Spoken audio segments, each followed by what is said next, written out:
Oi, pessoal, tudo bem? E aí, acompanharam hoje durante a coletiva a atualização do Plano São Paulo para saber como é que está a sua região? Se aí onde você mora a situação melhorou, caminhou para uma maior flexibilização, ou se piorou, ficou ainda mais rígido, mais rigoroso por aí? Eu vou trazer aqui um resumo, tá bom? Já adianto que mudança grande a gente observa na região de Campinas. Lá eles estavam na fase laranja e regrediram, foram para a fase vermelha, que a gente sabe é a de maior rigor, a de maior fechamento, a de maior impossibilidade aí de realização das atividades. Eu vou dar uma geral do mapinha, no mapinha, falar como é que tá a região para vocês se localizarem direitinho, começando pela fase vermelha.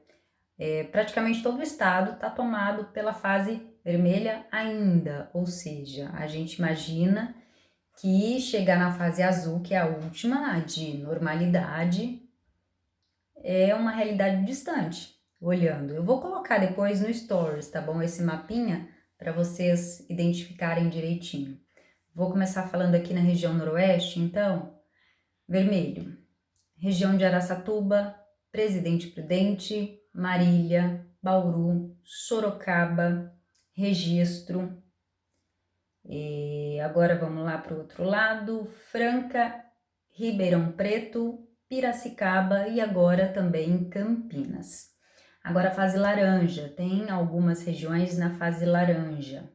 São José do Rio Preto, Barretos, Araraquara, São João da Boa Vista, Taubaté, sub-região leste da região metropolitana de São Paulo, sub-região norte da região metropolitana, a sub-região oeste da região metropolitana e a Baixada Santista.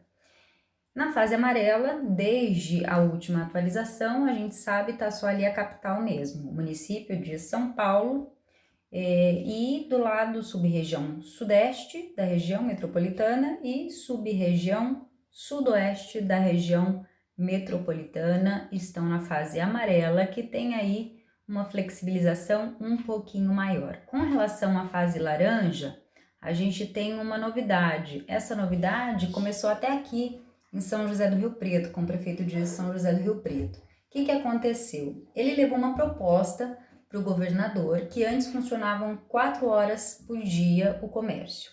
Aí ele levou uma proposta para que funcionasse durante 5 horas por dia, melhorar um pouquinho, porque os comerciantes e empresários estavam reclamando que 4 horas estava complicado ali para cobrir as despesas. Então que funcionasse um pouquinho mais e que ficasse fechado o domingo e a segunda-feira. O governador fez uma contraproposta. Ficaria abertas 6 horas, durante 6 horas seguidas, mas teria que ter, como estão chamando aqui, um mini lockdown. 3 dias consecutivos de comércio fechado. Então agora os municípios que se encontram na fase laranja têm essa opção. Pode escolher, ou funciona 4 horas por dia, ou essa outra situação, 6 horas por dia, mas tem que fechar durante 3 dias. Aí cada prefeito, cada governante vai ver o que atende às necessidades do seu município da melhor maneira. Na fase amarela, que é onde se encontra ali a capital, eles também colocaram algumas regras de maneira mais claras. Bares e restaurantes. O que pode funcionar agora na fase amarela? Bares e restaurantes, salões de beleza e barbearias e academias, que é uma parcela, não é, do empresariado que estava sofrendo bastante, está sofrendo bastante com esse fechamento e vem pedindo já há algum tempo que dá para trabalhar com os protocolos de segurança, atendendo aí a todas as necessidades para não colocar em risco a saúde de ninguém. Então, na fase amarela, pode funcionar com algumas restrições, a capacidade de ocupação é limitada para receber clientes, bares e restaurantes, clientes sentados, tem que ser local ventilado, arejado. Uso de máscaras, a gente sabe, em todo o estado de São Paulo é obrigatório o uso de máscaras. Aí tem muita gente se perguntando, mas como é que eu vou a um bar, como é que eu vou a um restaurante comer e beber e usar a máscara? Não me pergunte, também não sei como é.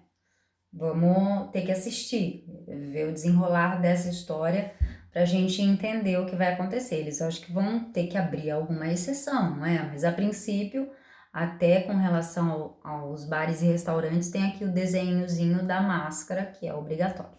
Tá bom.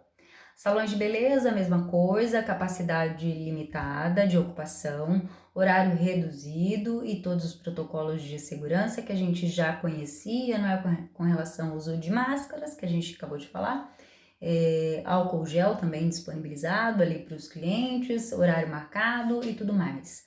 Nas academias, a mesma coisa, ocupação limitada, permitidas aulas e práticas individuais, tudo que for em grupo, por enquanto, é suspenso. Essa retomada, então, é para as atividades individuais.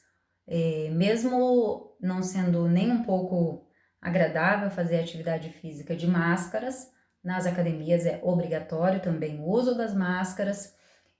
Tem a restrição com relação aos vestiários, por enquanto também não vai poder ser utilizado, eles estão suspensos. Limpeza intensificada, além de outras regrinhas. Aí as atividades culturais, que na fase amarela já são permitidas, mas aqui tem uma observação seguinte, que a data de retorno das atividades culturais, eventos e convenções com o público sentado é 28 dias depois que o município conseguiu ficar 20...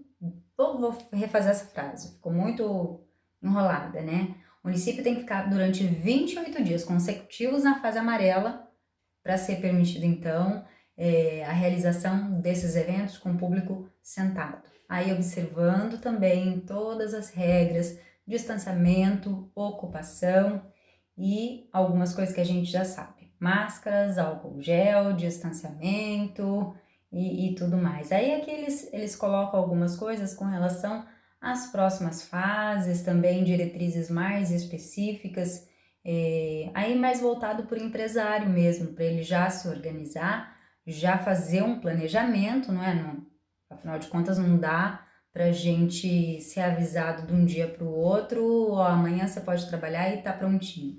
Então, você empresário, vai lá, dá uma olhadinha, observa o mapa, vê em que situação a sua região se encontra, para você já fazer um mínimo planejamento.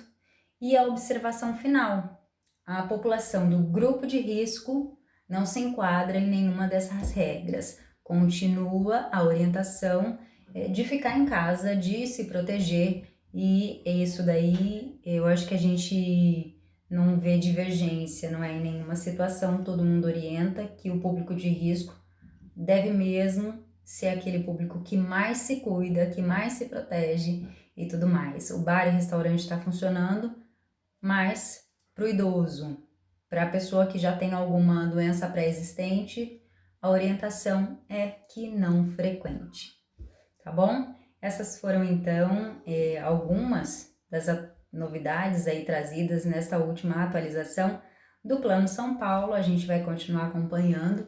Sempre qualquer novidade, eu tento trazer rapidinho aqui para vocês, da maneira mais clara, mais fácil de ser absorvida, compreendida. Espero que tenha ajudado aí quem assistiu, tá bom? Um beijo grande e até a próxima!